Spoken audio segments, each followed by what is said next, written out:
안녕하십니까. 4월 경인포럼사를 맡은 김미량입니다. 이제 완연한 봄이 되었습니다. 개강한 지 얼마 안 지난 것 같은데 벌써 한 학기 중반을 지나고 있습니다. 바쁘신 가운데 이 자리에 참석해 주신 명예총장님 그리고 교직원 여러분께 깊이 감사드립니다. 오늘 경인포럼에는 정말 모시기 힘든 귀한 분을 모셨습니다. 여러분께서 잘 아시는 조갑재 대표이십니다. 조 대표님은 우리나라 최고의 지성이시고 월간 조선의 영원한 편집장이십니다.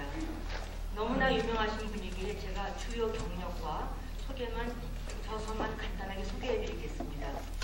조 대표님은 당시 부산의 유력 일간지인 국제신보 기자, 월간 마당 편집장, 조선일보 출판국 부국장, 월간 조선 대표이사 사장을 역임하셨고 현재는 조갑재닷컴의 대표이십니다.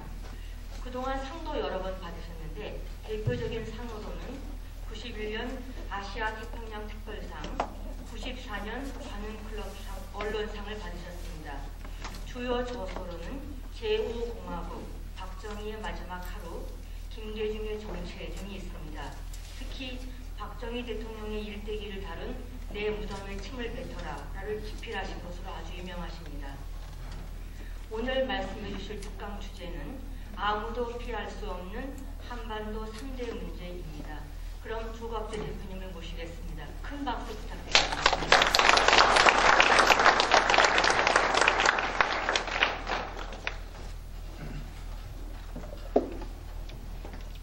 이렇게 환영해 주셔서 대단히 감사합니다. 오늘 제가 이 자리에 쓴 것은 무엇보다도 우리 김길자 명예총장님과의 특별한 인연 덕분인 것 같습니다. 여러 가지 어려운 사정에 처했을 때 만나서 이 나라를 걱정하고 특히 이승만 대통령이 너무나 그 위대한 업적에 반해서 한국 사회에서 잊혀지고 있는 데 대해서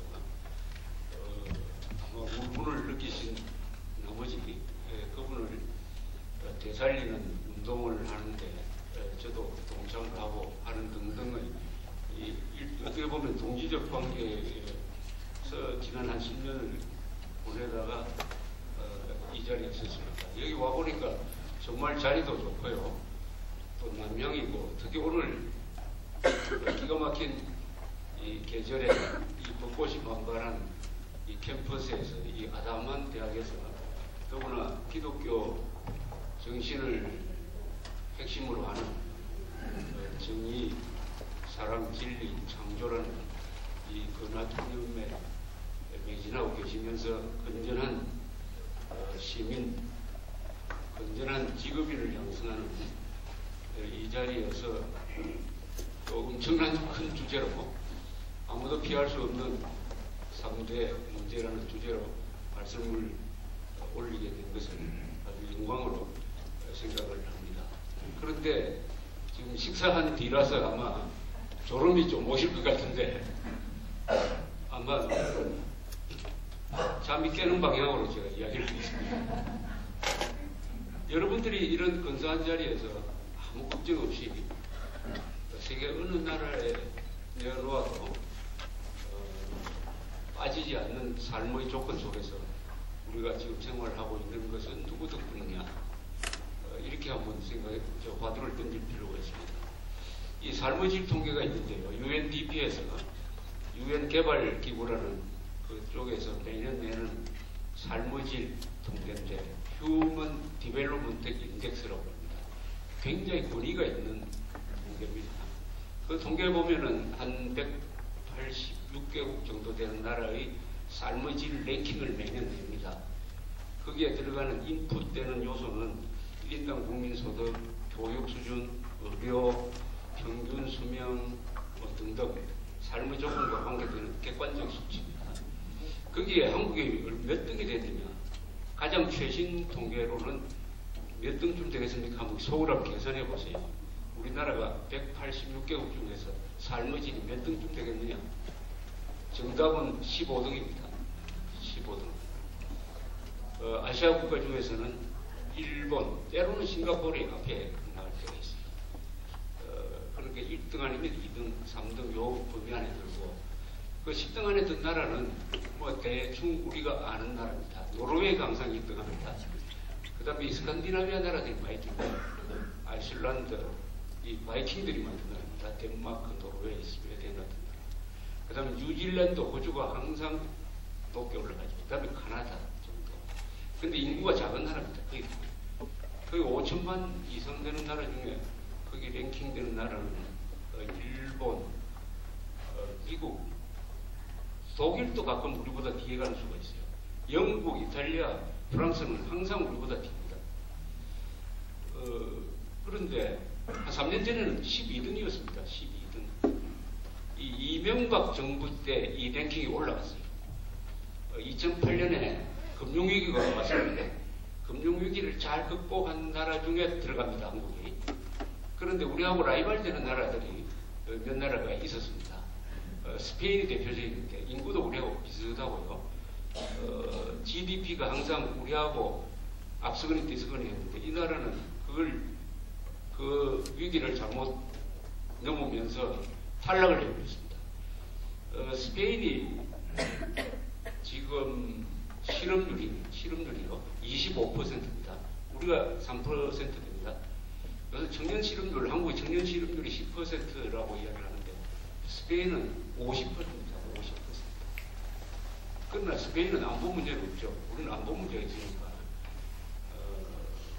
비교가 적당하지 않습니다만 어쨌든 이런 굉장한 삶의 질을 누리고 있는 때 무슨 걱정거리가 있겠느냐 하는 생각이 듭니다. 여기 보니까. 그런데 걱정거리가 있죠. 쉽게 말하면, 간단하게 말하면 우리가 이렇게 편안하게 살고 있는 가장 큰 이유는 안보가 유지되고 있고 치안이 유지되고 있는 그 덕분이죠. 안보와 치안. 국가는 원래 최소한의 단위로 딱 이야기할 때는 경찰만 있으면 거의 국가가 됩니다. 그래서 경찰 국가가 국가 발전 단계에서 가장 초기 단계입니다. 경찰, 군인, 그 다음에 교사가 있어야 됩니다. 경찰, 직업 군인, 교사는 우리 국가를 지탱하는 가장 최소한의 핵심 단위입니다. 이분들 덕분에 우리 대한민국이 있는데 특히 이 평화로운 나라는 평화로운 사람이 지키는 게 아닙니다. 평화로운 나라는 아주 우락부락한 필요하면 폭력을 쓸 준비가 되어 있는 사나운 사람들이 있어야 우리가 평화로운 나라를 지킵니다. 사나운 사람들이 있는 덕분에 우리가 이렇게 있습니다. 그 사나운 사람이 뭡니까? 총을 든 사람이죠. 군인이죠. 군인, 경찰관, 군인 경찰이죠. 군인 경찰. 그리고 우리를 도와주는 미군의 존재가 있고 안보가 모든 국가 문제의 제일 우선순위입니다. 그런데 우리가 누리는 이 평화와 번영과 자유는 매우 위태롭습니다.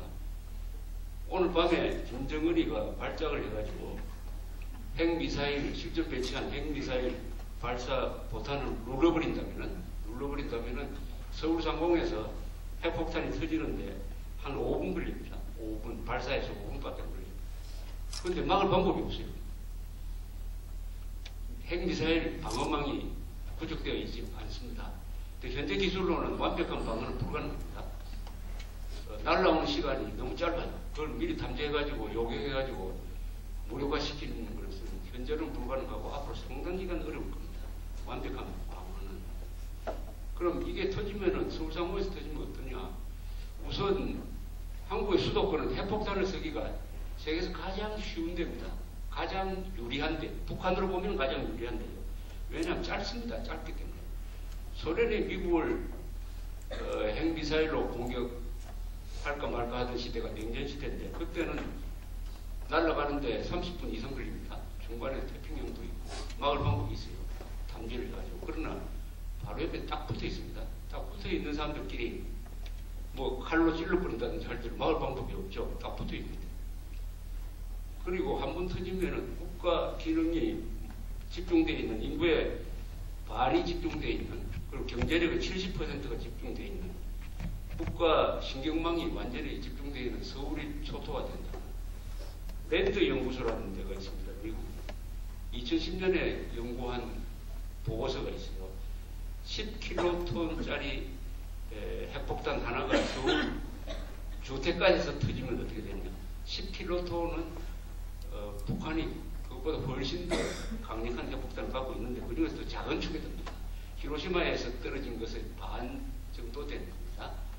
요게 주택가에서 터지면은 몇 명이 죽느냐 계산을 해보니까 한 20만 명이 죽는 겁니다. 다친 사람까지 하면 한 40만 명이 죽고 다친다. 한 방입니다. 하나입니다. 그런데 북한이 서울을 만약 공격한다고 하면 절대 한 방 안 쏠 겁니다. 한 10방 이상 쏠 거예요. 근데 한 방 쏘아도 어떻게 되느냐. 자, 20만 명이 죽고 20만 명이 다쳐가지고 자, 40만 명이 그렇게 됐다 하면은 무슨 치료해야 될 의료기관이 동원될 수 있느냐는 거죠. 의료기관. 참고로 우리나라에서 가지고 있는 모든 병원 시설의 베드 수가 얼마냐 하면 60만입니다. 60만. 그러면은 다친 사람만 병원에 오겠습니까? 안 다쳐도 내가 방사능에 오염됐다 해가지고 병원을 찾을 거 아닙니까? 전국의 병원이 마비됐다는 거죠. 그 다음에 어떻게 되겠습니까? 서울 지역이 방사능으로 오염됐으니까 서울 지역뿐만 아니라 인천 지역 한 2천만 명이 대탈출을 할 거 아닙니까? 어디로 탈출을 합니까? 그 다음에 그 뒤로는 한국에서 만들어낸 상품을 살까요? 오염된다고 보겠습니까? 방사능에 오염된다. 그래서 그쪽 계산에 의하면은 한 방에 40만 명이 죽고 다치고 재산상 손실은 1조 5천억 달러에 이를 것이다. 이렇게 되어 있습니다. 그런데 아무 그런 걱정하는 사람 여기 있습니까? 오늘 나오실 때 핵 문제를 걱정하면서 출근하신 사람 있습니까? 왜 걱정 안 합니까? 두 가지죠. 하나는 설마 김정은이가 속였느냐. 설마입니다. 설마. 두 번째는 미국이 가만히 있겠느냐. 이거죠. 딱 두 개 이거죠. 설마 속였느냐 하는 것은 요행수입니다. 요행수. 국가가 요행수에 기대가지고 살면은 그건 나라가 아니죠. 그건 하루살이 목숨입니다. 요행수. 김정은의 마음에 5천만의 삶과 죽음이 달려있다는 게 현실입니다. 그런데 그걸 요행수로 견딜 수 있느냐? 우리는 요행수로 살 수 없다는 나라가 있죠. 스위스라는 나라입니다. 지금 세계에서 스위스를 핵폭탄으로 공격할 나라가 있겠습니까? 그러나 스위스는 그런 가능성이 있다고 봅니다. 그게 0.0001%라도 핵무기는 다른 무기와 달라서 이것은 한 방 맞으면 끝난다. 0.001%에 대해서도 100%로 대응을 해야 된다. 그래서 방공호를 만들기 시작했습니다. 60년 핵폭탄을 맞을 때 대비해가지고. 그래서 지금은 인구가 800만 됩니다. 스위스가 120%의 국민이 들어가서 장기간 생존할 수 있는 방공호를 집집마다 만들어놨습니다. 그리고 스위스 여행해 보시면 긴 터널이 있습니다. 알프스 산맥지는. 그게 일단 유사시가 되면 다 방공호가 돼요. 자, 그러면 전혀 걱정 안 하는 한국, 미사일 방어망도 안 만들고 있는 한국과 스위스 극단적인 행동을 하고 있습니다. 스위스는 우리가 봐서는 쓸데없는 걸 만드는 것 같고, 한국은 완전히 요행수에 의존해가지고 운에 기대고 살고 있다. 완전히 상반된 지금 행동을 보이는데 이게 어떻게 될까요? 스위스 사람들은 바보고 한국 사람은 역시 영리하다. 그래서 한국 사람들은 최소한의 경비를 써가지고 핵 문제를, 핵의 위기를 통과했다. 무사 통과했다. 이렇게 역사에 기록될 가능성도 있고, 그게 아니고 역시 핵무기에 대해서는 스위스처럼 대비하는 게 옳았다. 그런데 한국은 핵미사일 방어망을 만들 수 있는 돈도 있으면서 그 돈 안 쓰고 그 돈을 다 복지에 써버리고 하다가 결국은 김정은이가 쏜 핵폭탄 서무방을 막고 국가가 소멸됩니다. 라고 기록될 것입니다. 역사에서. 어느 쪽으로 기록될 것인지. 그것은 아마 미래에서 결정될 것이라고 생각을 합니다. 그게 3대 문제 중에 하나인 핵 문제의 진실이죠. 이 핵 문제는 흔히 이렇게 이야기합니다. 핵폭탄은 절대 무기라고 이야기해요. 절대 무기다. 절대 무기는 무슨 뜻이냐 하면은 절대적으로 위험하고 절대적으로 막아야 된다는 것입니다. 보통 다른 무기는 우리가 공격을 받으면 반격할 수 있는 시간이 있어요. 휴전선에 배치되었다는 장거리 포에서 쏘는 포탄이 1시간 동안 한 10만 발 떨어진다 하더라도 2시간이 지나면은 그것을 쏜 북한의 아마 포대를 우리가 공격을 해가지고 무력화시킬 수 있으니까 한 몇 시간만 견디면 됩니다. 그러나 핵폭탄은 그런 원리가 통하지 않고 반격이 불가능한, 먼저 맞아버리면 그걸로 끝난다. 먼저 맞아버리면 그걸로 끝난다. 이래서 절대 무기입니다. 그러니까 절대적으로 허용해서는 안 된다. 절대 무기입니다. 냉전시대 때 증명이 됐어요. 또 핵은 핵으로서만 막을 수 있다 이럽니다. 그것은 역사적으로 증명이 되었습니다. 미국이 45년에 핵폭탄을 개발해서 2방을 터뜨려가지고 일본이 항복을 받았습니다. 그때 나가사키와 히로시마에서 약 한 합쳐서 한 20만 명 이상이 죽었습니다. 그러나 만약 핵폭탄이 개발되지 않고 미군이 일본 본토에 상륙작전을 했으면 얼마나 죽었겠냐. 미군만 한 100만 명 죽었을 거라고 이렇게 지금 추계를 했습니다. 소련이 그게 대응해서 핵무장을 했습니다. 영국이 했어요. 프랑스가 했습니다. 중국이 했어요. 중국이 하니까 중국과 국경을 맞대고 있는 사이가 안 좋은 인도가 했습니다. 인도는 굉장히 가난한 나라였어요. 73년에 핵실험을 했습니다. 인도가 하니까 인도하고 붙어있는 사이가 좋지 않는 파키스탄이 했습니다. 그 가난한, 세계에서 가장 가난한 파키스탄이 1998년에 핵실험을 했습니다. 이스라엘은 핵실험을 하고 핵강공되어 있지만은 공개적으로 말하지 않습니다. 그러나 굉장한 핵능력을 가지고 있습니다. 지금 남아공은 한때 백인들이 다스릴 때 핵무장을 했어요. 그러다 정권이 흑인으로 넘어갈 때 핵폭탄을 다 스스로 폐기했습니다. 핵무장했다가 스스로 폐기한 유일한 나라예요. 인도하고 파키스탄의 경우를 보면은 그동안에 전쟁을 한 3번 했습니다. 98년 파키스탄이 핵무장하기 전에 전쟁을 3번 했는데 하면은 항상 파키스탄이 졌어요. 마지막에는 71년 전쟁에서 지금 방글라데시가 그때는 파키스탄 영토였습니다. 동파키스탄이라고 그랬어요. 그게 독립하고 말았습니다. 전쟁에 져가지고. 그래서 오늘날의 방글라데시가 탄생을 했어요. 그런데 98년 이후에는 파키스탄과 인도 사이에 전쟁이 없습니다. 있을 수가 없죠. 양쪽에 다 핵무장이. 그래서 상방이 핵무장을 하면 전쟁이 없다고. 전쟁을 막을 수 있다고. 그런 점에서 한반도는 굉장히 이게 좀 우습게 전개되고 있습니다. 저기 핵무장을 했는데도 대한민국 안에서 우리도 핵무장해야 된다는 이야기가 나오지 않는 세계에서 유일한 나라입니다. 뭘 믿고 그렇게 합니까? 북이 핵무장해가 시점 배치를 했는데 한국에서는 핵무장을 해야 된다는 이야기가 안 나와요. 정봉준 의원이라든지 몇 분들이 아주 단편적으로 이야기하는데 여론이 형성이 안 되고 정부는 관심이 없고 이렇게 합니다. 뭘 믿습니까? 마음속에 요양수 말고 미국이 가만히 있겠느냐 이걸 믿는 거죠. 미국이 가만히 있겠느냐. 자기의 안보 문제 중에서도 이 사활이 걸린 핵 문제를 외국에 맡겨놓는 나라는 그것은 노예입니다. 노예 근성이죠. 자기의 삶과 죽음을 남한테 맡겨놓고 감사하지도 안 하고 그냥 하루하루 생활에 웰빙에 집착하는 이런 나라는 아무리 잘 살아도 그것은 노예입니다. 노예 근성이죠. 지렁이도 밟으면 꿈틀하는데 이렇게 고귀한 생명을 가진 국가가 생명체의 집합체인 국가가 생존 문제를 미국한테 맡겨놓고 우리는 핵무장 하자는 이야기도 안 하고 그렇다고 핵미사일 방만 만들자는 이야기도 안 하고 놀고 있고 한다면은 삶의 질이 세계 15등이라도 정신적으로는 세계에서 가장 타락한 나라가 아니겠느냐.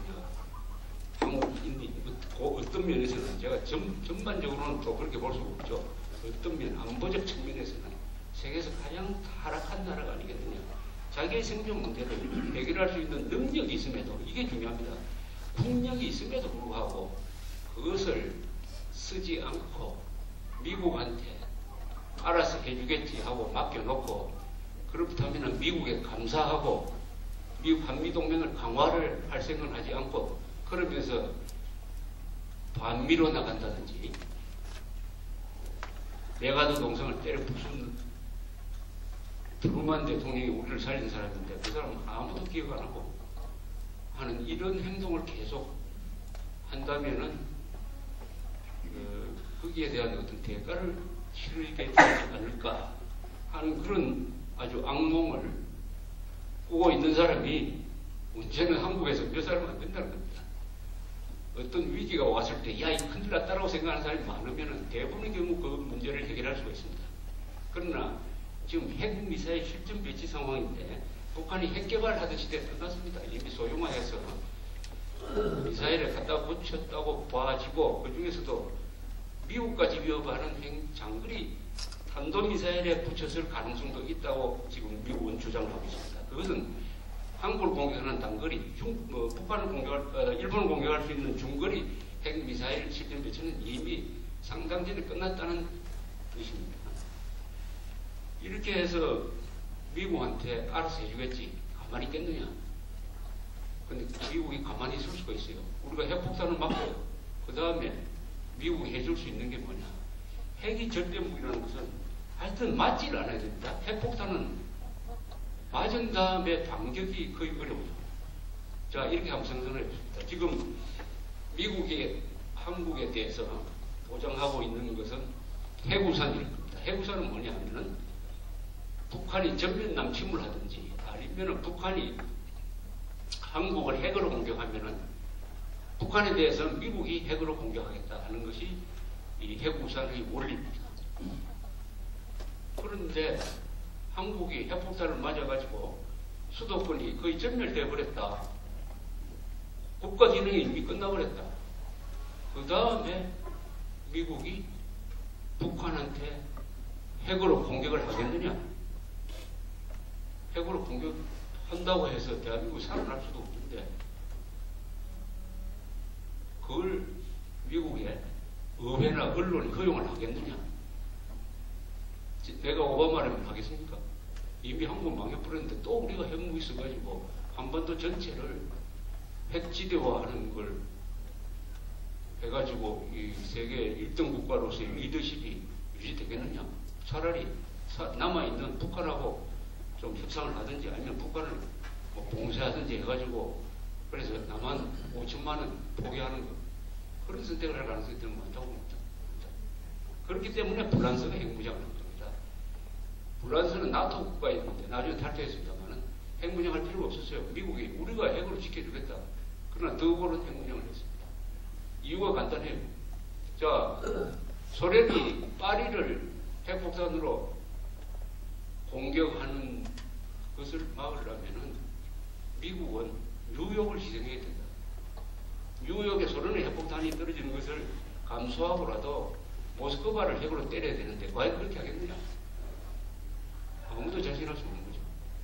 그래서 결론적으로 한국인 5천만 명은 지금 하나는 요행수, 하나는 사대주의에 의존해가지고 지금 하루하루를 살아가고 있는데 현재까지는 아주 운이 좋아서요. 현재까지는 운이 좋아서 김정은이가 아직 발작하지 않았습니다. 그런데 김정은이는 그럼 합리적인 사람이야. 합리적인 사람이면 핵폭탄을 안 쓰죠. 그 전에 핵폭탄을 개발을 안 하죠.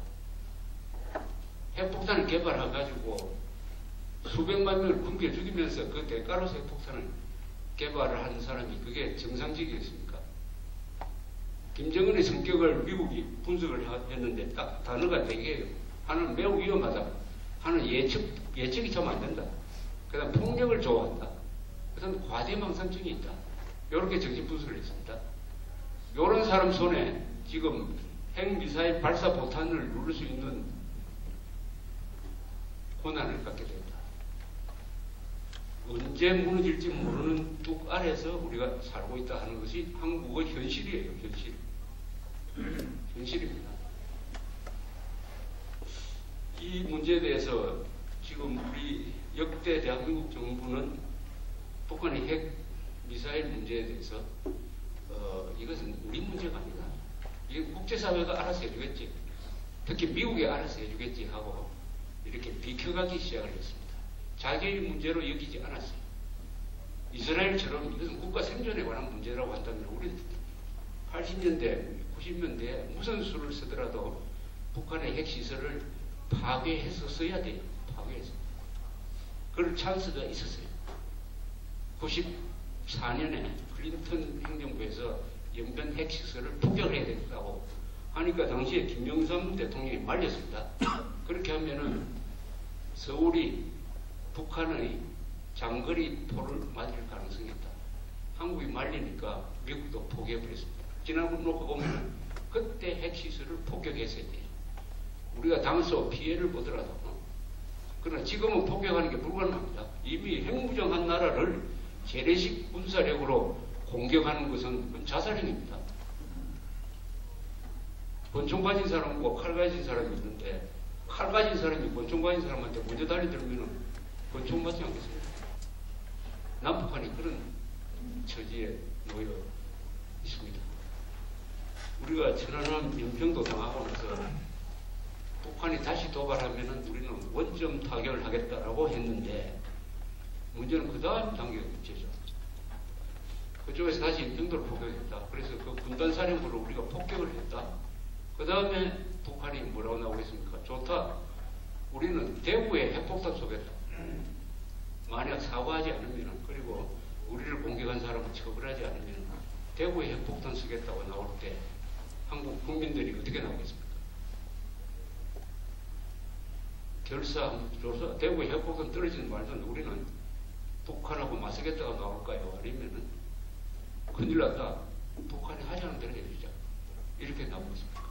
후자가 되면 그때부터는 핵무장한 북한에 대한민국이 종속돼 버리는 거죠.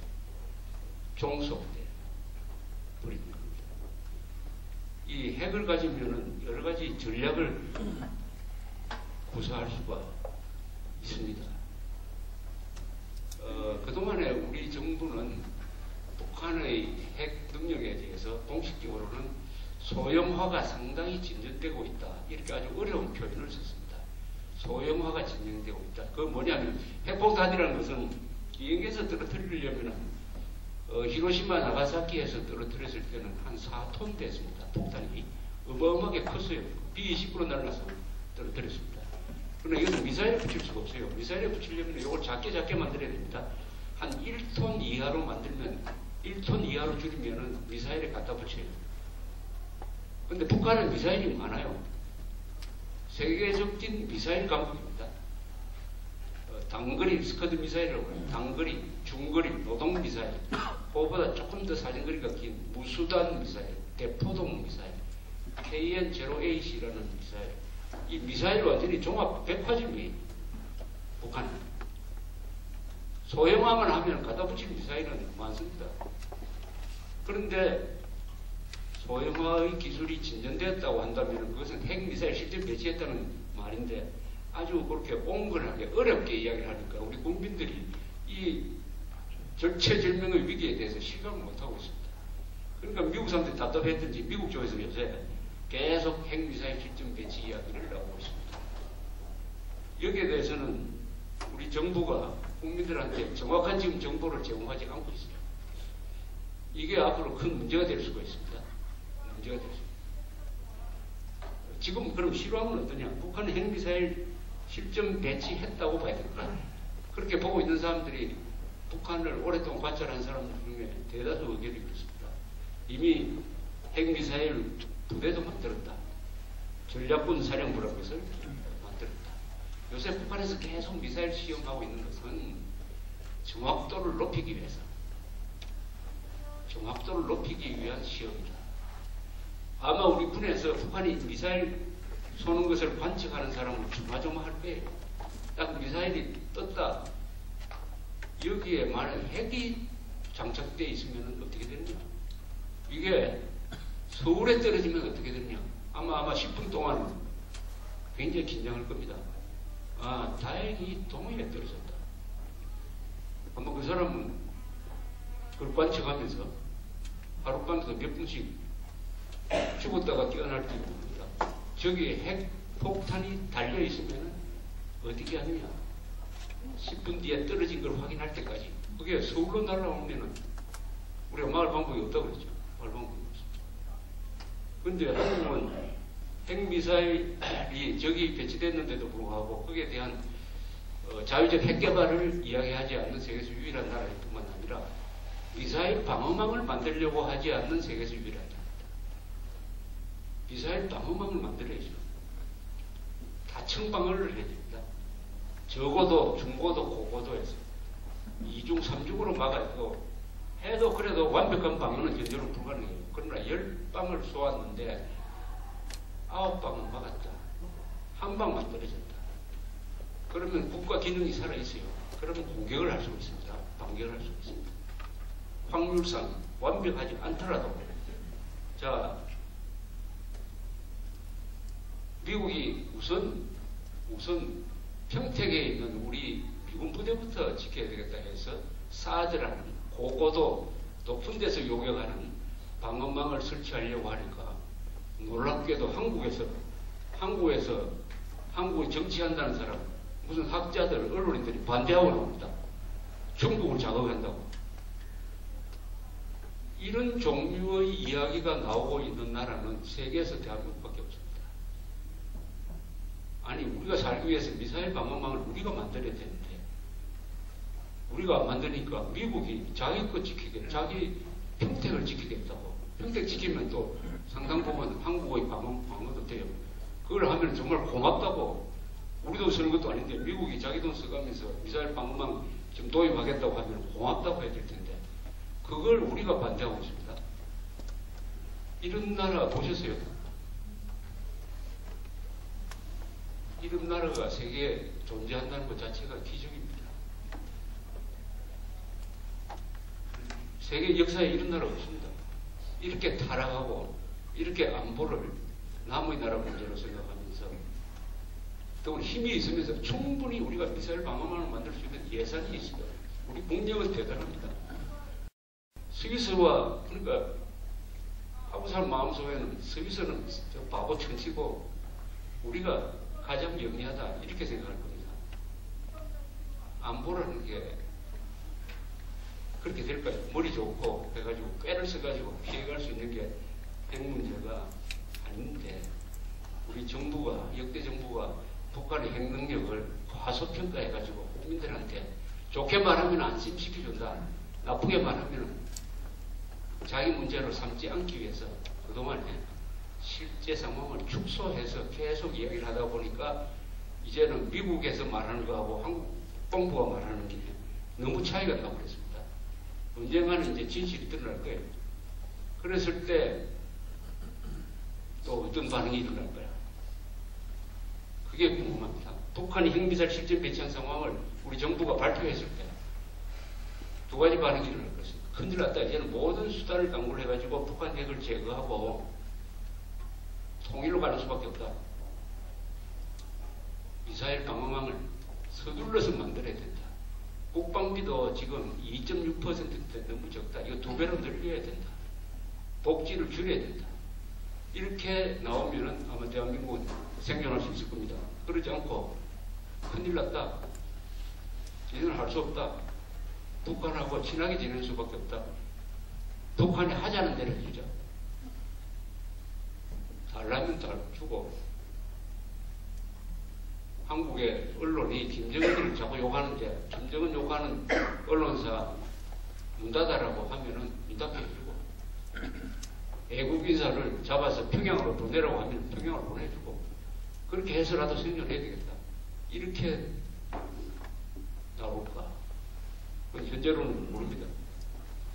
전쟁이냐 평화냐 하면 한국 사람들은 정의로운 전쟁은 비굴한 평화보다 낫다. 이렇게 과거에는 그렇게 했어요. 과거에는 그런 세대가 있었습니다. 이승만, 박정희 세대. 그런데 지금은 비굴한 평화가 정의로운 전쟁보다 낫다. 어떤 경우에도 전쟁이 있어서는 안 된다. 이렇게 생각하는 쪽으로 더구나 정치권이 언론이 선동을 해내니까 그쪽으로 지금 가는 경향이 두드러지게 보입니다. 이 핵 문제에 대해서는 해결책이 있느냐 하면은 해결책이 현재는 없어요. 이게 무슨 기도한다고 될 일도 아니고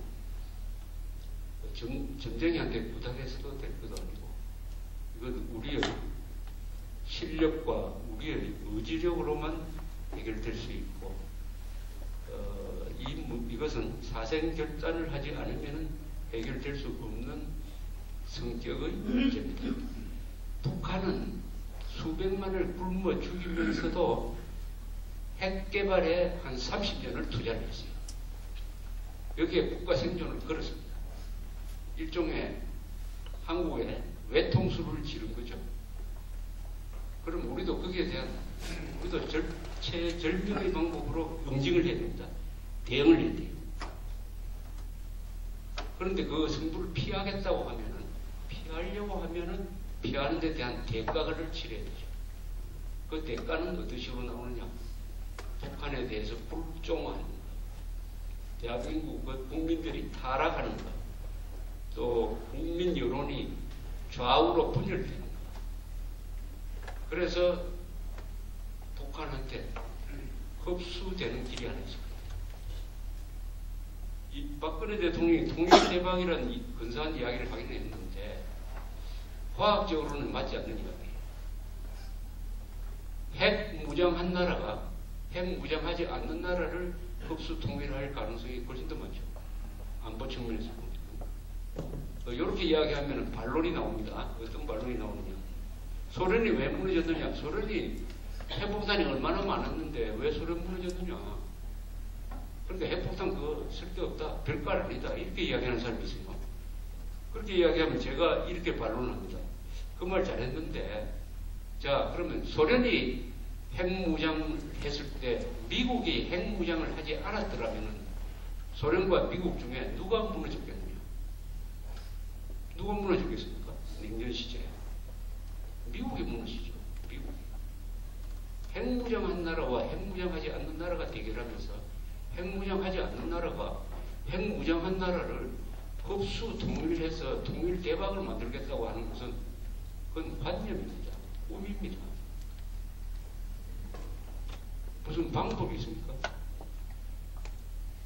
여기 한국이 처한 3대 문제 중에 하나예요. 3대 문제. 3대 문제 중에서 아마 제일 중요한 문제예요. 언젠가는 우리 삶이, 한국인의 삶이 북한 핵미사일 실전 배치라는 이게 주어가 됩니다. 주어가. 북한 핵미사일 실전 배치라는 이걸 기준으로 해가지고 개인의 삶뿐만 아니라 이 대학교도 마찬가지고 한국인의 삶이 달라지는 때가 올 겁니다. 달라질 때. 이것이 이제 진실의 순간입니다. 이거 말하자면 영어에서 말하는 moment of truth. 진실을 직면해, 진실을 직시해야 되는 상황이 올 것인데, 그래서 대통령이 국민들한테 현 상황을 정확하게 이야기할 때 그 순간이 전개될 것인데, 거기에 대한 대비를 개인이든 조직이든 누구든 하고 있어야 된다고 생각을 합니다. 링컨이 이런 이야기를 했습니다. 나는 국가가 위기에 처했을 때 국민들이 진실을 알게 되면 올바른 판단을 할 것이라고 믿는다. 문제는 지도자가 진실을 알려야 한다는 데 있다. 국민들한테 핵에 대한 진실을 대통령이 알리지 않고 국민들이 위기에 처했을 때 정부에 협조하라고 해본들 모르는데 어떻게 합니까? 진실을 알아야지. 진실 이상의 해결책이 없다고 생각하고 있습니다. 이 학교의 근학이념이 정의, 진실, 사랑, 창조인데 요 네 가지 키워드는 우리 헌법에 다 들어있습니다. 헌법에도 들어있고 성경에도 들어있죠.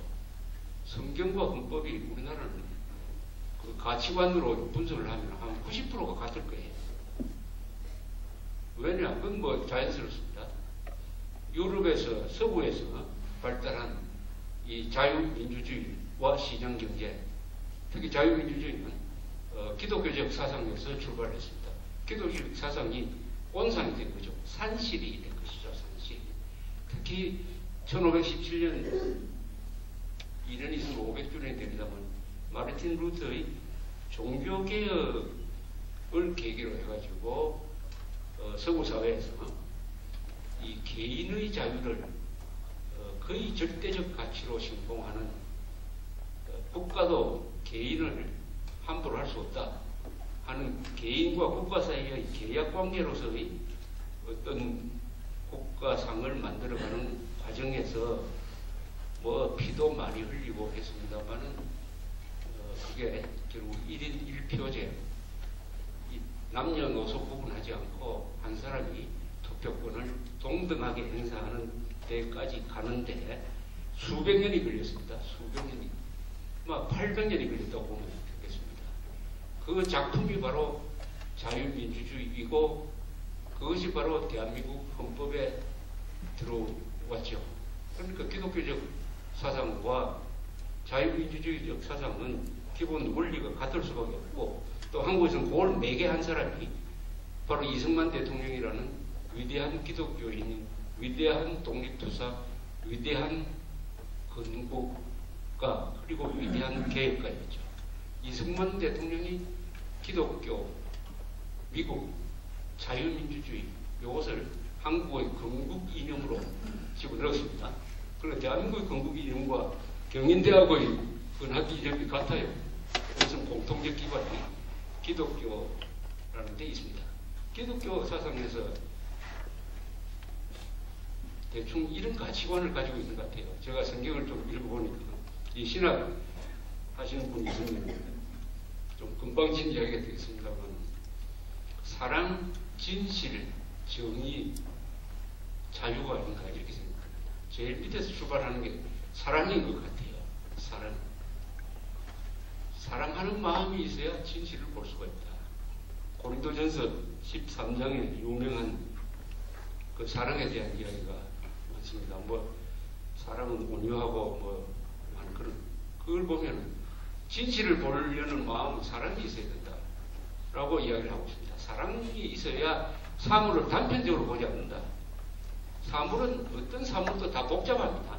온전하게 봐야 된다. 저는 온전하라는 이 온전이라는 단어를 참 좋아합니다. 온전하다는 말을 한자로 쓰면은 참 좋아요. 전체상을 온전하게 본다는 겁니다. 그러니까 이게 진실이라는 것은 일면적으로 보면 돼. 코끼리를 장님이 만지면 어떤 사람은 뭐 고무 호스 같다고 그러고 코를 만진 사람, 어떤 사람은 기둥 같다고 그러고 꼬리를 만진 사람은 뱀 같다 이러지 않겠습니까? 그 말 다 종합을 해야 코끼리의 전체상이 나오는 거죠. 이 사랑하는 마음이 있어야 사물을 전체로 보게 된다. 이해하는 마음으로 보게 된다. 그래야 진실이 드러난다. 진실 위에 정의를 세워야 됩니다. 순서가 이게 중요해요. 진실 위에 정의를 세워야지 정의 위에 진실을 세우려면 지옥이 됩니다. 세월호 사건 때 우리 많이 봤어요. 어떤 사람은 나쁜 사람이라고 딱 정해놓고 수사를 하든지 보도를 하면 그 사람을 잡게 돼요. 반드시 정의는 사실에 기초해야 돼요. 진실에 기초해야 돼요. 정의에 기초하면 어떠냐? 그게 바로 사회주의, 전체주의 국가예요. 공산주의는 정의로운 것이다. 아리안 민족주의는 정의로운 것이다. 딱 먼저 정의를 설정하고 그 다음에는 요거 결론에 맞는 대로 사실을 왜곡해가지고 하는 거죠. 반드시 진실 위에 정의가 서야 정의는 법입니다. 영어로 justice 하면은 정의란 뜻도 있고 법이란 뜻도 있죠. 그렇게 해야 자유를 지킬 수 있는 거예요. 자유는 정의가 있어야 지켜야 돼요. 그러니까 사랑, 진실, 정의, 자유는 이 네 개가 한 덩어리죠. 이것을 우리 헌법에 한 줄로 반영한 헌법이 있습니다. 우리 헌법 중에서 심장에 해당된다는 조문이 하나 있어요. 이것은 심장이다. 물론 이것은 개정이 불가능해요. 헌법 개정한다고 다 개정할 수 있는 게 아니고 국가 정체성과 관계되는 것은 개정이 불가능합니다. 그 중에 하나가 헌법 10조인데 이렇게 되어 있습니다. 모든 국민은 인간으로서의 존엄과 가치를 가지며 행복을 추구할 권리를 가진다. 국가는 개인이 가지는 기본권을 존중해야 된다. 이렇게 되어 있습니다. 인간으로서의 존엄과 가치를 가지며 행복을 추구할 권리를 가진다. 이게 굉장히 의미가 있습니다. 행복을 추구할 권리가 있다. 인간은 그냥 존엄성만 가져서도 안 된다. 행복해져야 될 권리가 있다. 이것을 우리 헌법이 보장하고 있습니다. 이것은 물론 헌법을 기초한 사람들이 창안한 건 아니죠. 요거하고 똑같은 문장이 하나 있죠. 기억나십니까? 요거하고 똑같은 문장이 1776년 미국의 독립선언문에 요 대목이 나옵니다. 인간은 태어날 때부터가 동등하다. 그러니까 생명, 자유, 행복 추구할 권리를 가진다. 토마스 제퍼슨의 독립선언문에 나오는 그 유명한 문장이 그 뒤에 만들어지는 나라의 헌법에 다 기초가 됐습니다. 그게 이승만 대통령을 매개로 해가지고 우리나라 헌법에 들어갔어요. 그게 실천이 되고 있습니다. 한국은. 실천이 되고 있어요. 어떤 경우에 안 해요. 1987년에 박종철 군 고문사건이 있었습니다. 서울대학교 학생이 경찰에서 조사를 받다가 물고문을 당해가지고 죽었어요. 그게 그 뒤에 1987년에 6.25 선언으로 쭉 이어지는 시초가 됐습니다. 온 국민들이 흥분했어요. 온 정치권이 흥분, 언론이 흥분하고 막 폭로를 하고 해가지고 내각이 총사퇴하고 국민들의 열화와 같은 민주화의 열기하고 연결돼가지고 드디어 1987년 6월 29일에 당시에 노태우 민정당 대표가 직선제압한다 하는 선언을 한 게 6.29 선언이죠. 6.29 선언. 한 사람의 죽음에 의해서 출발했습니다. 한 사람의 죽음. 대한민국은 한 사람의 죽음을, 억울한 죽음을 그 아무렇지도 않게 여기는 나라가 아니에요. 한 사람의 죽음을 그렇게 소중하게 여기는 나라. 소중한 여기가 되었습니다.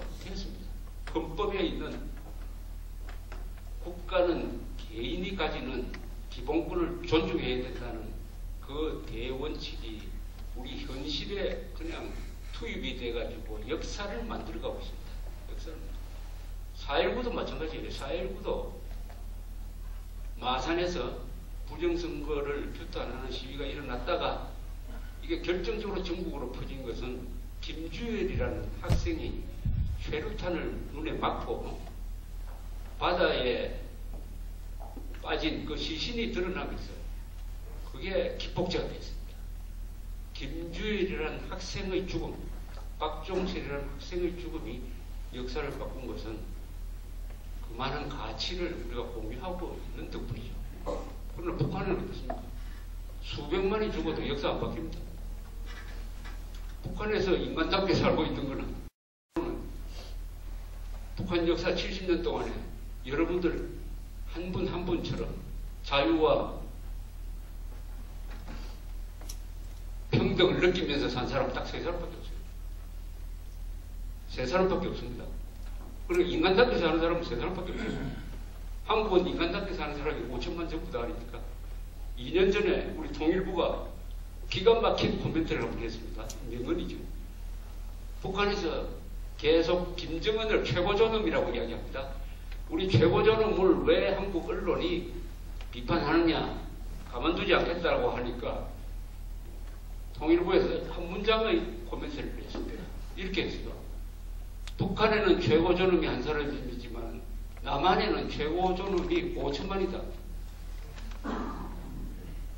최고의 코멘트입니다. 북한에는 최고존엄이 한 사람이지만, 사람이 인간이 한 사람이지만 나머지는 다 노예지만은 짐승이지만은 짐승 상태로 살지만 한국에는 5천만 명이 다 최고존엄이다. 그게 헌법에 적힌 대로입니다. 헌법 정신이 들어가 있는 최고의 코멘트인데 그 사람 찾아서 좀 표창을 해야 될 것 같은데 한번 찾고 싶어요. 5천만이 최고존엄이죠. 대한민국 한 사람 한 사람이 죄를 안 지르면 감옥에 갈 것을 걱정하지 않지 않습니까? 제가 여기에서 현직 대통령을 아무리 욕을 해도 제가 여기 나가서 우리 집에 가는데 누가 많은 사람이 있습니까? 이런 나라입니다. 지금 핵 문제 이야기한 것은 안보 문제를 이야기하니까 굉장히 지금 제가 부정적으로 이야기했는데 이 자유와 관계되는 이야기를 하면은 또 최고의 업적을 남긴 대한민국을 설명하게 되죠. 그래서 대한민국은 한마디로 규정할 수 없는 아주 복잡하면서도 굉장히 역동적이면서도 굉장히 유동적인 나라입니다. 유동적이라는 것은 무슨 뜻인지 아시죠? 포항제철에서 용광로에서 샘물을 끓여서 벌겋게 된 샘물, 그게 유동적입니다. 그게 어떤 모습이 될지 몰라요. 그걸 가지고 철근을 만드는 사람도 있을 것이고 그것을 가지고 탱크 만드는 사람도 있습니다. 대한민국이 유동적이라는 것은 대한민국의 미래가 결정이 안 됐다는 겁니다. 그게 인류 국가로 갈 수도 있고 분단 고착 상황으로 갈 수도 있고 북한식으로 갈 수도 있다. 유동적이다. 이게 꼭 좋은 게 아니에요. 역동적이다. 유동적이다. 그런 게 한국이라는 것을 우리가 잘 알 수 있는 것은 한쪽으로 보면은 지옥과 같고 오른쪽으로 보면 천당과 같고 지옥과 천당, 악마와 천사가 공존하고 있는 나라라는 것을 잘 보여주고 싶습니다.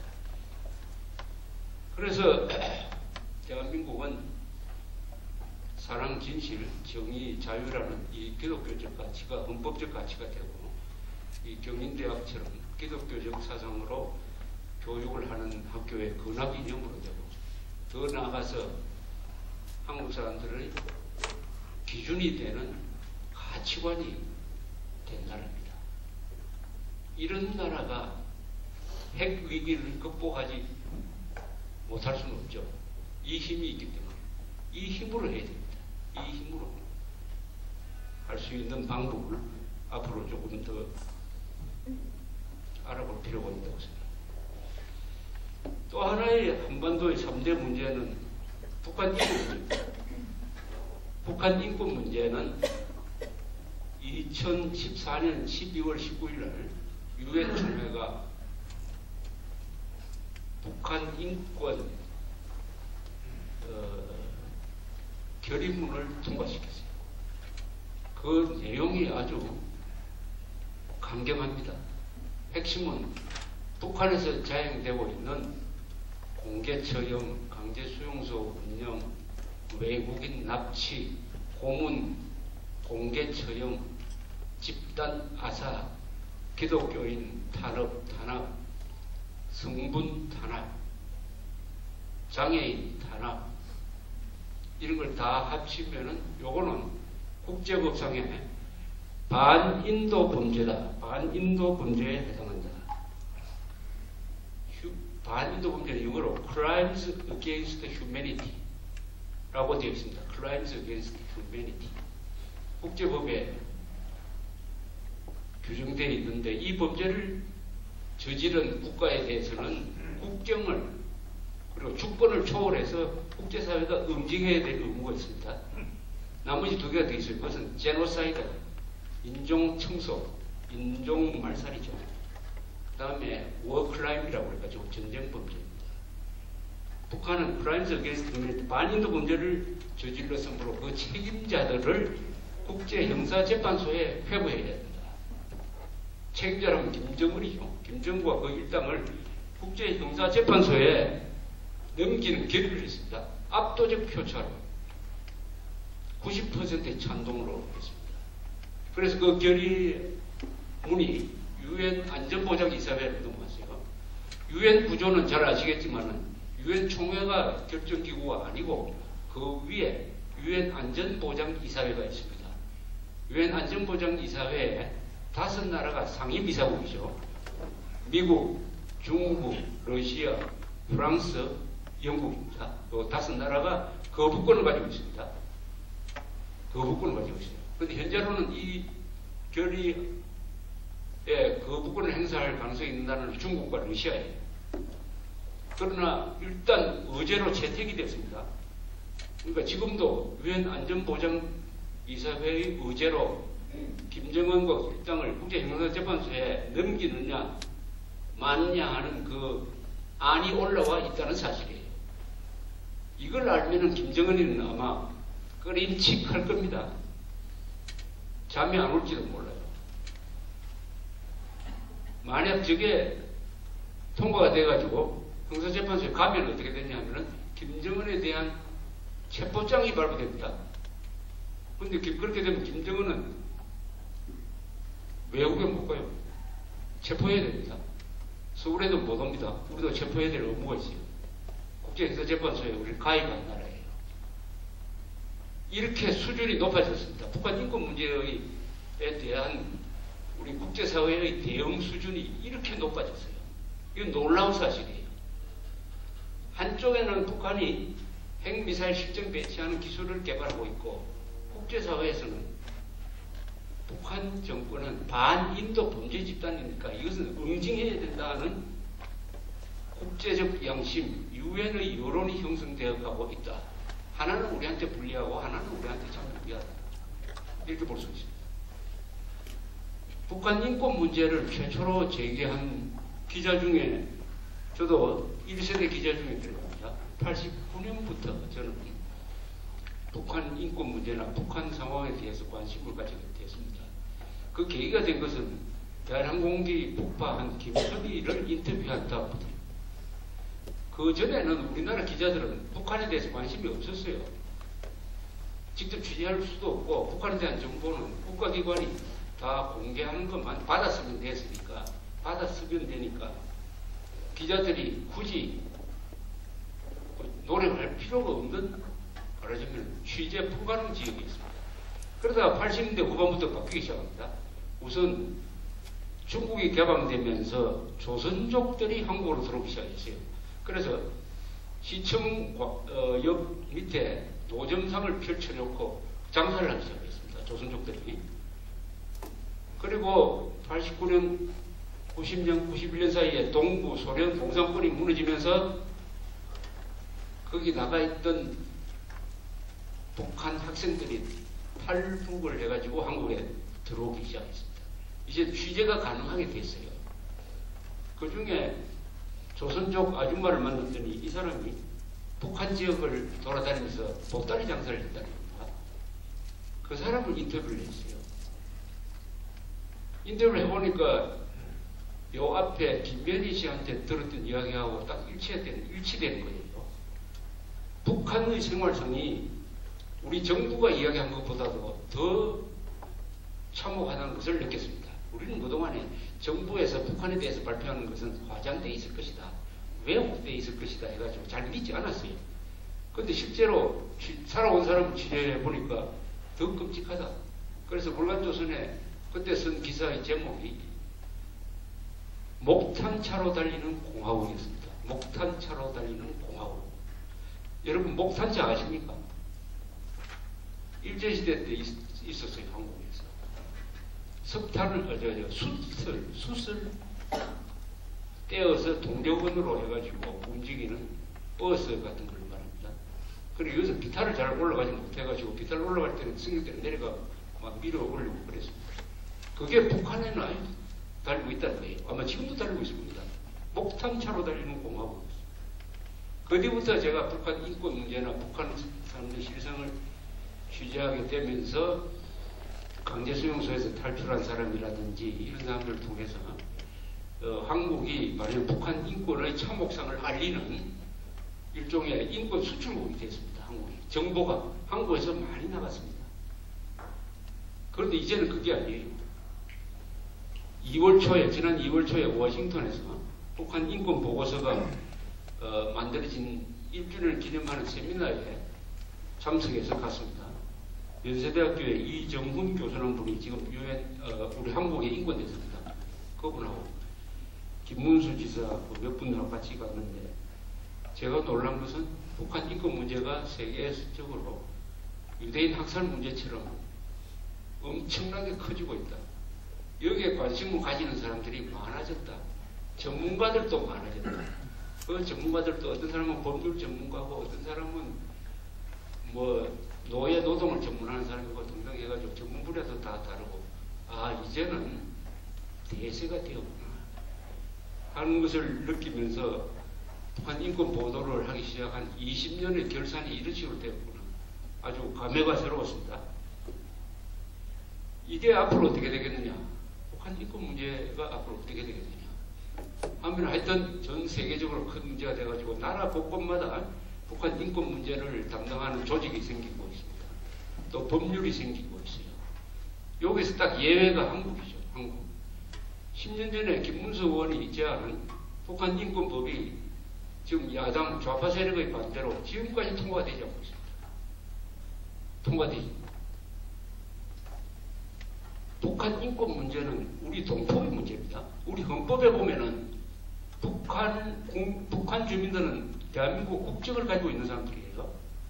그러니까 탈북을 하면은 한국에 들어올 때 별도의 국적 심사 없이 자동적으로 주민등록증을 발부하는 것은 우리 헌법 제3조에 따라서 대한민국의 영토는 한반도와 그 부속도서로 한다.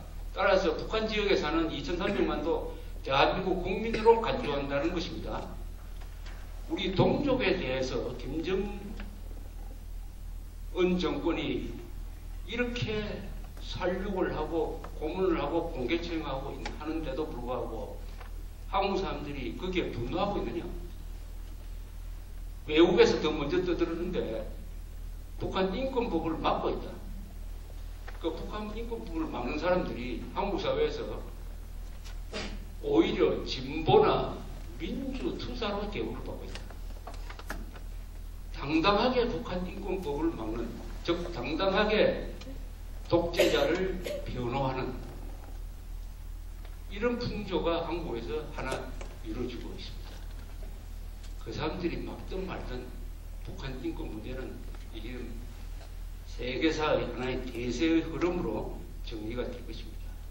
그런데 어떻게 북한 인권법을 통과를 막고 있는 자들이 국회의원일 수가 있느냐? 거의 깡패 집단 같으면은 뭐 조폭이라 하면 이해가 갑니다. 조폭이나 깡패는 김정은이하고 비슷한 자들이니까 김정은 편들기 위해서 막는 건 이해가 가지만 진보, 민주, 인권, 환경, 민족 뭐 이런 거 내세우는 자들이 어떻게 맞아 죽고 굶어 죽고 있는 동족을 돕기 위한 법을 막고 있느냐? 이 국회가 뭐냐? 세상에서 있을 수 없는 일이 한국에서 벌어지고 있는 여러 개 중에 하나입니다. 이게. 요 현상과 북한이 핵무장해도 전혀 걱정하지 않는 그 마음은 똑같은 겁니다. 서로 통하는 거예요. 북한 핵 문제에 대해서 거의 내 문제가 아니다. 미국이 알아서 해주겠지 하는 그 마음과 북한 사람들이 맞아 죽든 굶어 죽든 그것을 막는 사람이 있든 그건 내하고 아무 관계 없다 생각하는 마음이 똑같습니다. 어쨌든 북한 인권 문제는 앞으로 계속 커질 것이고 이것은 북한을 우리가 압박을 해가지고 핵을 무력화시키는 중요한 수단 중에 하나로서 커질 것입니다. 이게 한반도 3대 문제 중에 두 번째 문제예요. 세 번째 문제는 뭐냐? 그것은 유엔이 북한 인권 결의문을 통과시키던 작년 12월 19일에 있었던 일입니다. 헌법재판소가 통합진보당을 북한식 사회주의를 지향하는 폭력정당이다 라고 성격을 규정을 하고 8대1로 해산 결정을 했습니다. 그래서 그날부로 해산이 되어버렸습니다. 여기에서 통합진보당을 중심으로 한 종북 세력의 문제가 핵 문제, 인권 문제 다음의 세 번째 문제죠. 헌법재판소의 결정에 의해서 통합진보당이 정체가 공개됐습니다. 결정문을 통해서 공개됐는데 헌법재판소의 결정문은 이 최종 판단입니다. 우리나라에서 법적인 최종 판단이 두 가지가 있습니다. 대법원의 판결문, 헌법재판소의 결정문. 이 두 개는 말하자면 진리입니다. 진리, 법적 진리가 되는 거예요. 이것은 아무도 이의를 달 수가 없습니다. 법적 최종 판단입니다. 그래서 그것을 헌법재판소 통합진보당 해산 결정문이 한 책 한 권입니다. 그걸 요 책으로 만들었어요. 400페이지가 넘는 책입니다. 헌법재판소 이 사이트에 들어가면 그 전문이 공개되어 있습니다. 한국인들은 꼭 읽어봐야 될 책 중에 하나입니다. 왜냐하면 이 결정문 안에 한국의 좌파 세력, 친북 세력, 종북 세력의 행태, 속임수, 전략 전술, 북한과 어떤 식으로 연계되어 있느냐 하는 것이 잘 나와 있습니다. 잘 나와 있습니다. 결론적으로 뭐냐 하면은 통합진보당을 북한식 사회주의를 추구하는 폭력혁명정당으로 규정을 했습니다. 북한식 사회주의입니다. 북한식 사회주의. 제가 그 결정문을 쓰는데 관계했던 헌법재판소 재판관을 만나서 이렇게 물었습니다. 앞으로 뭐 통합진보당 이거 골치 아프게 국민들한테 설명할 필요 없이 공산당이라고 하면 되겠네요. 이렇게 물었더니 이 사람 이야기가 아니 공산당보다 더 나쁘지요 라고 대답을 했습니다. 왜냐? 그분이 설명했죠. 사회주의가 공산주의니까요. 이것은 북한식 사회주의를 지향하는 정당입니다. 북한식 사회주의. 공산당도 여러 종류의 공산당이 있어요. 일본 공산당은 꽤 좋은 일도 합니다. 일본 공산당 아주 깨끗하고요. 모범이에요. 프랑스에도 공산당이 있고 델레도 공산당이 있습니다만 조국을 개반하려고 하는 공산당이 아닙니다. 그러니까 한때는 집권 직전까지도 갔습니다. 이놈의 통합진보당은 북한식 사회주의를 하겠다는 정당입니다. 이거 공산당보다 훨씬 더 나쁩니다. 공산당보다 더 나쁜 게 있나?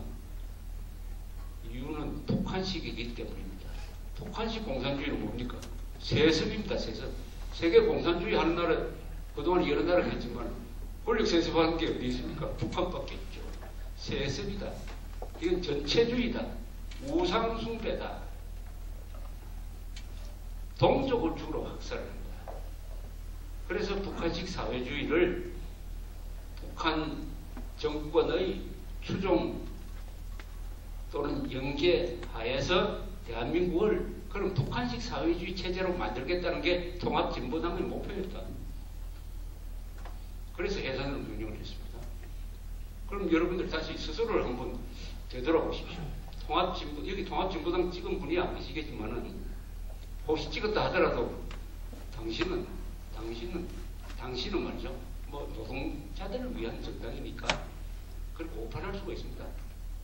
정보 부족이 아니라 언론이 그렇게 선전을 해주었으니까 진보 세력이라고 선전을 해주었고 그게 민노총을 기반으로 해서 만들어졌으므로 이게 노동자를 위한 정당이라고 속을 만도 했죠. 그러나 지금부터는 그렇게 하면 안 되죠. 그런데 북한식 사회주의를 지향하는 통합진보당이 2014년 결정에 의해서 해산되기 바로 2년 전에 2012년 4월 총선에서 몇 표를 받았습니까? 10%의 지지를 받았어요. 10%. 공산당보다 더 나쁜 정당이 민주주의의 허점을 틈타서 유권자들을 속이고 해가지고 10% 지지를 받아가지고 13석을 차지했습니다. 국회 안에. 국회 안에. 얼마나 끔찍한 일입니까? 그러니까 암세포가 심장이나 뇌수로 들어온 거죠. 뇌수로. 이런 사태를 우리가 초래했습니다. 10%면은 유권자의 10%면은 얼마입니까? 400만입니다. 400만. 어른 중에 400만이죠. 400만 그 어린애가 없고 19세 이상 400만이 찍었다. 400만이. 대한민국이 불안한 나라입니다. 속으로 들여다보면 100명을 들여다보면 근데 속은 사람 대부분이 10% 중에 한 8%를 전 속았다고 봅니다. 2, 3%는 골수 공산주의 지지 세력을 본다면 한 8%는 속았다. 왜냐하면 통진당의 정체가 드러나면서 지지율이 내려가서 한 2%, 3%대를 했습니다. 왜 속았느냐? 언론 내역에서 속은 거죠. 진보 세력이라고 속은 거죠. 민주 세력이라고 속은 것이죠. 북한식 사회주의 세력이 아니라 진보 민주로 위장했음으로 속아서 그렇게 됐습니다. 여기서 우리가 볼 수 있는 것은 선거가 1인 1표제가 참 위험한 구석이 있다는 겁니다. 1인 1표제는 유권자들이 똑똑해가지고 사기꾼이나 반역자를 국회의원이나 대통령으로 뽑지 않을 정도의 양식이 있다는 것을 전제로 해야 운영될 수 있는 제도가 민주주의입니다. 1인 1표제의 민주주의입니다. 근데 이게 쉽지 않죠. 선동에 넘어갑니다. 선동에. 사기에 넘어갑니다. 사기에 넘어가고 선동에 넘어가면은 13%, 13명, 13%가 아니라 13명의 반역 정당 출신들을 국회의원으로 보낸다. 13명. 10% 그거 아무것도 아니지 않느냐라고 생각하는 사람은 없겠죠. 러시아에서 1917년에 볼셰비키 혁명이 성공했을 때 공산당원이 1%도 안 됐습니다. 1%도 안 됐습니다. 그러나 작당을 하고 끈질기게 투쟁을 하니까 정권을 잡았습니다. 10%면 대한민국에서 전부 잡습니다. 충분히 잡을 수 있습니다. 아슬아슬한 순간까지 갔다가 돌아왔습니다. 우리가 어떻게 보면 지옥으로 빠지는 벼랑 몇 보 직전에 우리가 돌아온 경우가 많았습니다. 그 중에 하나가 이 통합진보당을 헌법재판소가 해산시킴으로써 하나의 획을 그었어요. 그러나 한국에 종북 세력이 없으신 건 아닙니다. 종북 세력은 뭐냐? 북한을 추종하고 북한에 굴종하는 세력을 말해요. 그 행태론적 불법입니다. 그 사람이 무슨 사상을 가지고 있는지, 공산당인지 아니면 공산당을 동정하는 건지 아니면 공산당이 아닌데 공산당하고 친하면 뭐가 유리한 게 있다. 직장도 잘 얻을 수 있고 돈벌이가 된다 해서 지지하는지는 알 수가 없으나 행동에서 북한 정권을 추종하고 북한 정권에 굴종한다. 그 사람들의 행동은 한 4개로 정리가 됩니다. 첫째, 북한의 세습 독재를 비판하지 않아요. 그것은 북한 내부의 문제다. 이렇게 나옵니다. 북한의 핵무장을 비판하지 않습니다. 그것은 미국이 너무나 압박했기 때문에 살 길을 위해서 하는 것이다. 그 다음에 국가보안법 철폐를 주장합니다. 여기 국가보안법 때문에 일상생활에 지장이 계신 분 있습니까? 지장이 있습니까? 이거 국가보안법 때문에 막 생활하는데 지장이 있는 사람 있습니까? 있다면은 북한 공작원하고 같이 말고 누가 북한 국가보안법 때문에 생활에 지장이 있습니까? 왜 그걸 주로 끈질기게 없애려고 합니까? 그것은 북한 정권 도와주자는 것 말고는 무슨 실익이 있습니까? 한미동맹을 반대하죠. 주한미군 철수하죠. 또 해군기지 건설 반대하죠. FTA 반대하죠. 딱 줄을 딱 세울 수가 있습니다. 그게 그게 종북적 행태죠. 종북적 행태. 자, 이 세 가지 문제가 이제 한반도에 누구도 피할 수 없는 3대 문제인데, 요 세 문제는 핵 문제, 북한 인권 문제, 남한에 있는 종북 세력 문제는 서로가 다 연결이 되어 있습니다. 서로가 다 밑으로 가면 딱 뿌리가 하나예요. 북한 정권입니다. 북한 정권에서 나온 문제입니다. 그러니까 북한 정권에서 나온 세 갈래의 문제가 우리를 지금 괴롭히고 있어요. 이 세 문제는 해결 방법도 하나로서 해결됩니다. 한 방에 해결됩니다. 즉 소스가 되는 북한 정권을 무너뜨려야 됩니다. 북한 정권을 무너뜨려야 이 세 문제가 한꺼번에 해결되고, 개별적 해결은 불가능해요. 북한 정권이 있는 한 남한의 종북 세력은 끈질기게 활동할 것이고, 북한 인권 탄압은 계속될 것이고, 북한의 핵 위협은 계속될 겁니다. 이 세 문제. 소설은 북한 정권입니다. 그럼 북한 정권을 어떻게 하느냐? 무너뜨려야 되죠. 없애야 되죠. 무력화시켜야 되죠. 그걸 우리가 좋은 말로 통일이라고 합니다. 통일. 자유통일이 바로 북한 정권을 무너뜨린 거죠. 자유통일. 그래서 이 통일이라는 것은 해도 되고 안 해도 되는 게 아닙니다. 해도 되고 안 해도 되는 거예요. 굳이 여기에 뭐 신경 쓰면서 돈 쓰고 할 필요 없습니다. 핵 문제가 딱 있으므로, 그리고 핵 문제와 결합될 수 있는 종북 세력이 있으므로 우리가 살기 위해서는 해야 됩니다. 살기 위해서. 노예처럼 살기 위해서는 할 필요 없어요. 자유민으로 살기 위해서. 자유민으로 살기 위해서.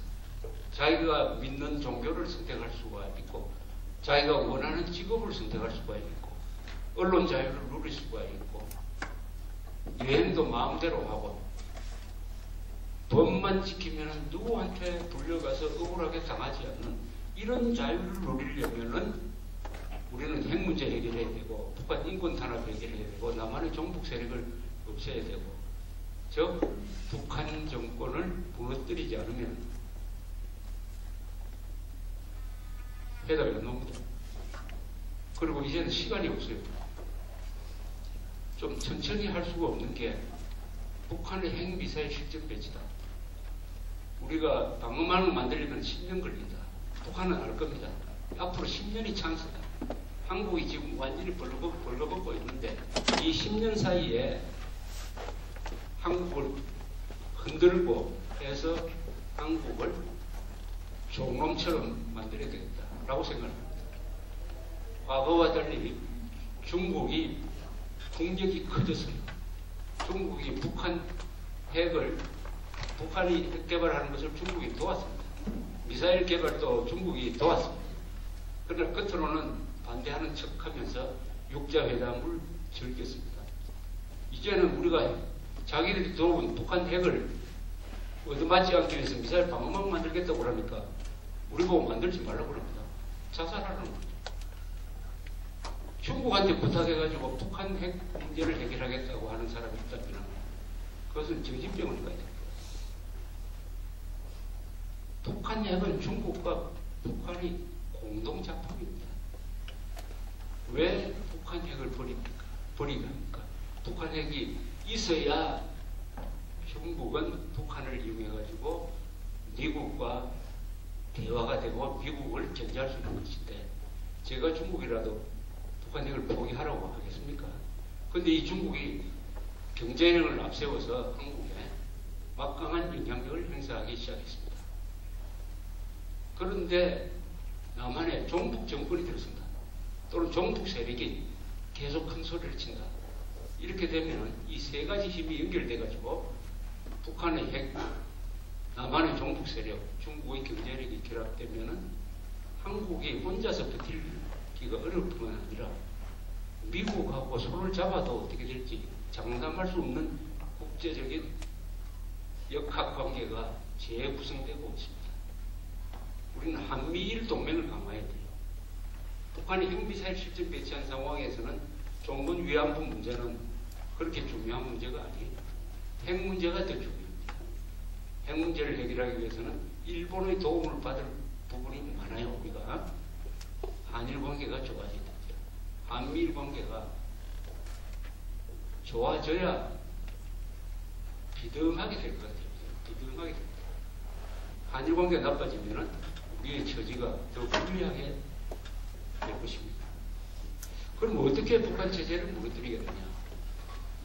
흔히 비대칭 전략이라는 게 있습니다. 비대칭 전략. 저쪽이 칼을 들고 내가 칼을 들고 했다. 이것은 대칭 전략이에요. 북한이 핵을 가지고 있다. 우리는 핵을 가지고 없다. 이게 비대칭이 되고 있습니다. 비대칭이 되면은 게임이 승리가 안 됩니다. 권투 비기에 권투 글로브 낀 사람하고 칼 들고 나온 사람 사이에 시합이 됩니까? 그럼 우리는 어떻게 해야 됩니까? 우리의 비대칭 전략을 개발해야 된다고 생각합니다. 우리가 북한이 갖지 못한 우리의 강점이 뭐냐 하는 것을 찾아내야 돼요. 이미 다 알죠? 돈입니다. 돈. 우리는 어마어마한 국력, 돈을 갖고 있습니다. 돈입니다. 돈이 얼마나 많으냐? GDP 통계로 따지면 북한의 40배입니다. 우리가 40배. 쉽게 말하면 성남시의 GDP가 북한 전체 GDP보다 더 많아요. 아마 제주도는 비등할 거예요. 막강한 40분의 1입니다. 1대 40이에요. 우리 돈이 있습니다. 우리는 돈이 있고 핵이 없고 북한은 핵이 있는데 돈이 없습니다. 돈을 가지고 핵을 무너뜨리는 전략을 구사해야 된다고 생각합니다. 첫째, 국방비를 늘려야 돼요. 2.6%. 세계에서 적을 가진 나라 중에서 가장 낮아요. 35조쯤 될 겁니다. 교육 예산이 50조입니다. 복지 예산이 100조예요. 복지 예산을 줄였더라도 필요하면 교육 예산을 줄였더라도 국방 예산을 늘려야 됩니다. 그 다음에 북한에 대한 공작에 돈을 써야 돼요. 북한을 쉽게 무너뜨릴 수 있는 방법은 김정은 정권 그 주변을 둘러싸고 있는 지배층 사이에서 분열이 일어나도록 만들어야 됩니다. 돈으로 매수를 하고 서로 티격태격 싸우게 만들고 하는 이 돈의 힘. 또 돈의 힘으로 탈북자들을 많이 구출해야 됩니다. 1,000만 원만 들면은 탈북자 한 사람을 데려올 수 있다고 해요. 탈북자가 너무 적어요. 지금 28,000명밖에 안 됩니다. 이래서는 북한 정부는 안 무너집니다. 적어도 1년에 10 탈북자가 한국에 들어올 수 있어야 됩니다. 그것을 포용할 수가 있어야 통일할 수가 있죠. 지금 중동에 시리아의 내전 일어나면 그 주변 국가가 100만 명의 피난민도 수용합니다. 100만 명의 피난. 나라는 그런 잠재력과 포용성이 있어야 됩니다. 탈북자 100만 명, 200만 명도 수용할 수 있는 자세를 우리가 가져야 됩니다. 그리고 핵미사일 방어망을 돈을 들여서 서둘러 만들어야 돼요. 이 돈을, 그리고 북한에 풍선 보내는 것도 요새 이런 식으로 하지 말고 여름 좀 맞아가지고 전 국민이 보내는 거예요. 전 국민이 거기에다가 초콜릿 넣고 메시지 넣고 해가지고 하늘이 새까맣게 돼가지고 북한으로 날아가면 그걸로 북한 체제가 무너질지도 모르지. 비상한 수단을 써야 됩니다. 핵은 절대 무기라고 그랬지 않습니까? 우리가 살려면은 돈의 힘을 동원해야 된다. 돈, 정보, 자유민주주의라는 가치, 이런 걸 돈을 매개로 해서 북한에 집어넣는 방법. 그래서 북한 체제가 무너짐으로써 핵 문제가 해결되는 돈의 힘을 가지고 이 문제를 해결할 수 있지 않을까, 이렇게 생각을 하고 있는데, 이렇게 가려면은 선거를 잘해야 됩니다. 그래서 국가 예산을 집행하는 국회의원과 대통령과 시장, 군수, 시의원, 의원, 이런 사람들을 제대로 뽑아야 됩니다. 제대로 뽑아야 돼요. 민주시민이라고 하지만 민주시민의 한마디는 사기꾼에 넘어가지 않는 사람이 민주시민입니다. 법을 지키는 것은 더 말할 것도 없고 그걸로는 충분하지 않죠. 법을 지키고 사기꾼한테 넘어가지 않는, 반역자에 넘어가지 않는 양식을 갖추자. 이번에 힐러리 클린턴 여사가 대통령 후보를 선언하면서 페이스북에 글을 남겼는데 아주 멋진 문장이 있었어요. 나는 보통 미국인들을 위한 챔피언이 되겠다. 보통 미국인들을 위한 챔피언이 되겠다. 보통 미국인은 뭐냐? 법을 지키고 성실하게 사는 미국인. 대한민국도 이제는 법 지키면서 성실하게 사는 사람을 위한 챔피언이 나와야 돼요. 챔피언. 그 뜻은 반대말로 법을 지키지 않는 사람과 불성실한 사람은 못 사는 나라를 만들겠다는 각오를 가지고 있습니다. 성실한 사람이 잘 살려면 불성실한 사람은 못 살아야 돼요. 법을 지키는 사람이 안전하게 살려면 법을 안 지키는 사람은 불안하게 살아야 돼요. 이게 정의입니다. 정의. 그래서 오늘 이 정의로운 사람을 정의로운 직업인이라고 그럴까요? 정의로운 직업인을 만드는 이 경인대학, 더구나 경인이 한자로는 공경할 경자에 사람 어질인자니까 거기에 모든 가치가 다 들어가 있습니다. 기독교 정신은 절대자인 하나님을 따르는 사람들이니까 항상 겸손하죠. 김정은이가 젊은 나이에 왜 저렇게 건방지게 보입니까? 지위에 사람이 없다고 생각합니다. 기독교인은 항상 절대자 기대입니다. 그러니까 겸손하십니다. 이승만 대통령이 얼마나 겸손한 분이었습니까? 이승만 대통령. 겸손하면서 어질고 한 이런 분, 그런 분이니까 힘이 있는 거죠. 겸손해서 힘이 우러나오는 거라고 생각합니다. 저는 겸손이라는 단어가 고귀한이라는 단어보다 훨씬 더 좋다고 생각해요. 겸손해야 고귀해질 수 있지 않습니까? 그런 근학 이념이 구현되는 그게 바로 이승만 대통령의 건국 정신이기도 했습니다. 이승만 대통령의 1948년 8.15 건국기념연설은 언제 기회 있으면 한번 읽어보십시오. 개비서부의 연설보다 훨씬 더 잘 쓴 연설이에요. 첫 문장이 우리는 민주주의를 믿어야 하겠습니다. 민주주의가 더디지만은 종국에 가서는 반드시 선이 악을 이긴다는 것을 믿어야 합니다. 이렇게 이야기하고 있습니다. 70년밖에 안 됐어요. 그러니까 우리 민주주의가 성장하는데 너무 짧은 시기입니다. 유럽에서는 한 800년 걸렸어요. 마그나 카르타가 선포된 지가 올해가 800주년입니다. 800년 걸린 민주주의를 우리는 70년 만에 해치웠습니다. 그래서 이 정도를 만들었습니다. 그러면서 이승만 대통령이 말하듯이 민주주의는 더디지만 결국은 민주주의가 이긴다. 결국은 선이 악을 이긴다는 이 확신을 버려서는 안 된다. 3대 문제를 제가 이야기를 했지만은 이것을 우리가 돌파하려면은 장기적으로는 낙관해야 되고 그러나 단기적으로는 비관적으로 봐야 된다. 단기적으로는 걱정을 많이 하면서 그러나 장기적으로는 반드시 우리가 이긴다는 이 확신을 버리면은 안 되는 것이죠. 그런 근학 이념을 가진 이 경인대학교의 앞날에 해문이 깃들기를 바라면서 저 이야기 끝내겠습니다. 감사합니다.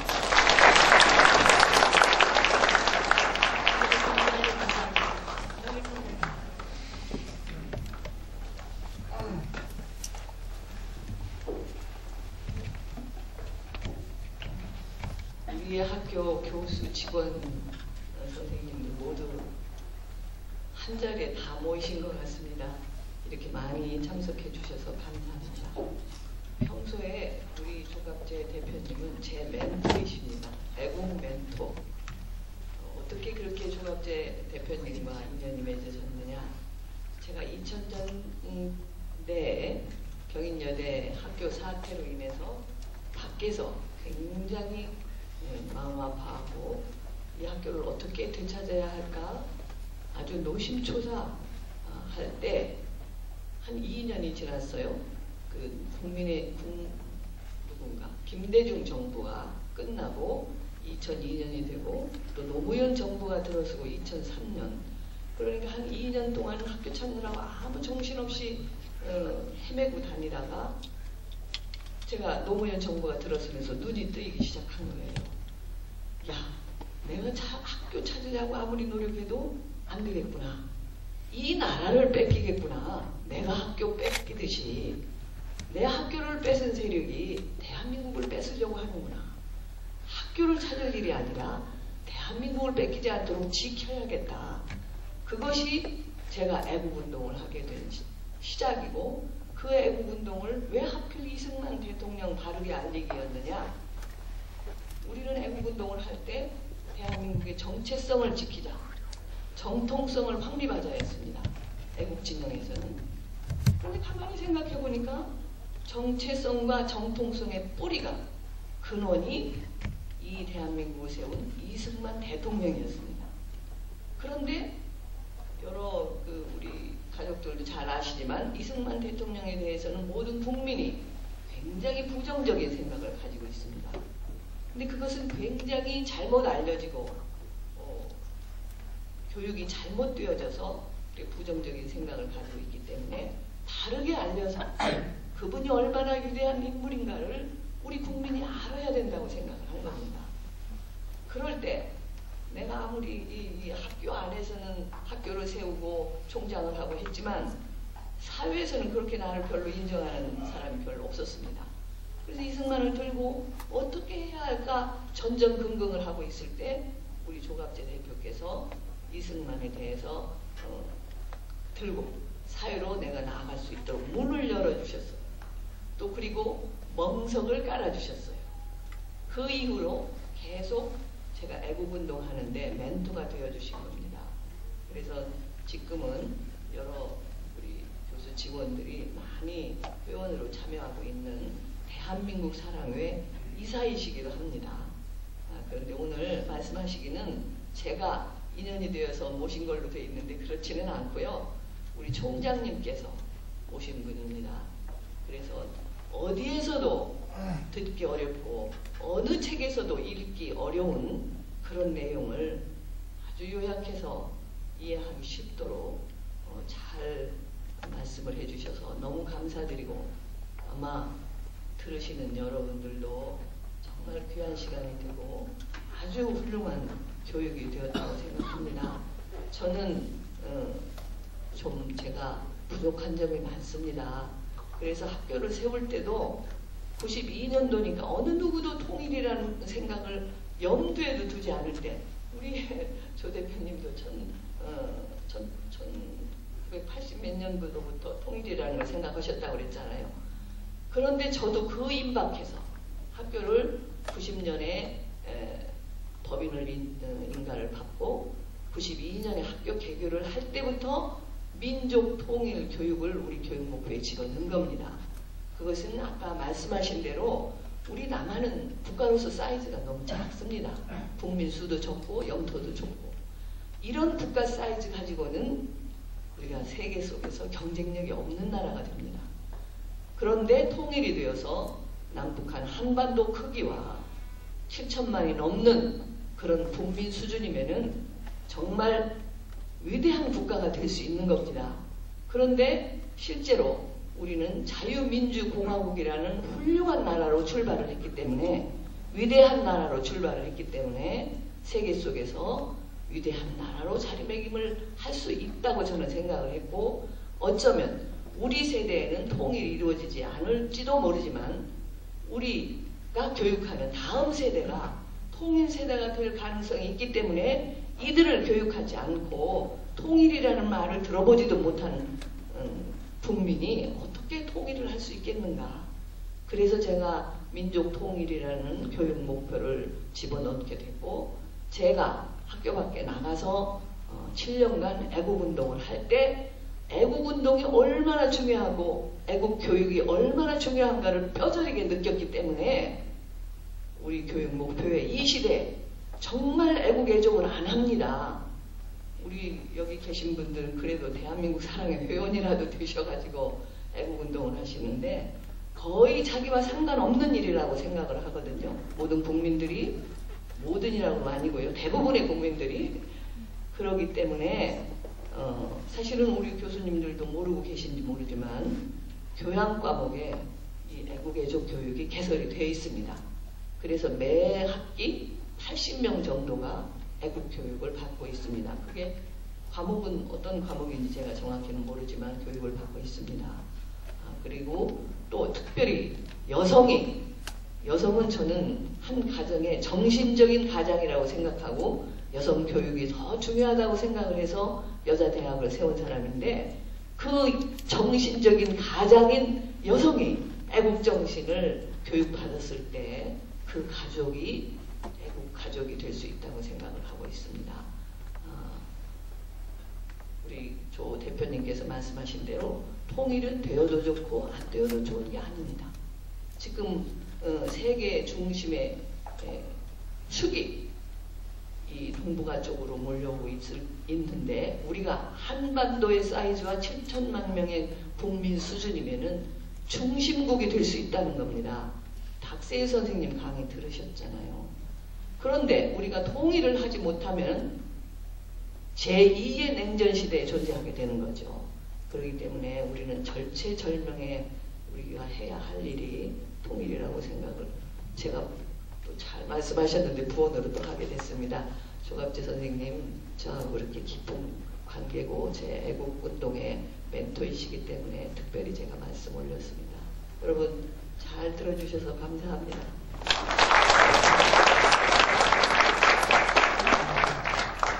오늘 바쁘신 가운데에도 경인포럼의 초청을 수락해 주시고 한반도의 그 상대 문제와 이에 대한 해결책을 제시해 주신 귀중한 말씀을 해주신 조갑재 대표님께 다시 한번 큰 박수 부탁드립니다.